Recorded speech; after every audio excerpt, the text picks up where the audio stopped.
kuna maendeleo makubwa ya teknolojia, na kwa kutumia teknolojia watu duniani wanaweza kufanya wanavyotaka, wanaweza kutusema wanavyotaka, wanaweza kutoa matamko wanayotaka.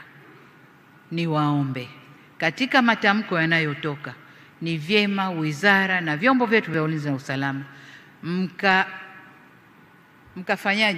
mkajibu kwa haraka, mkachukua hatua za haraka, aidha kutoa ufafanuzi, kukanusha, au kama ni la kweli kukubaliana na kuchukua hatua za kurekebisha.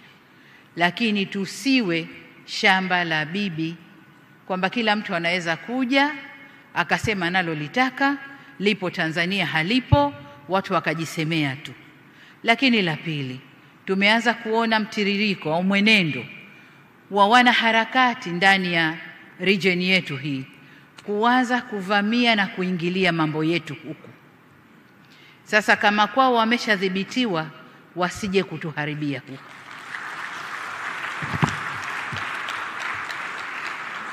Tusitoe nafasi. Walishaharibu kwao, walishavuruga kwao. Nchi iliyobaki haijaharibika. Watu wako na usalama na amani na utulivu ni hapa kwetu. Kuna majaribio kadhaa.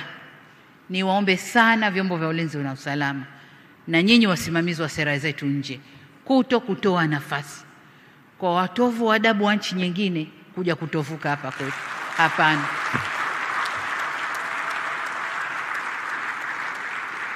Nimeona klipu kadhaa za kunisema niko bias na nini. Nalofanya ni kulinda nchi yangu na ndio wajibu niliopewa. Kwa hiyo hatutatoa nafasi kwa kiumbe yoyote kuja kutuvurugia hapa, awe yupo ndani au anatoka nje. Hatutatoa hiyo nafasi.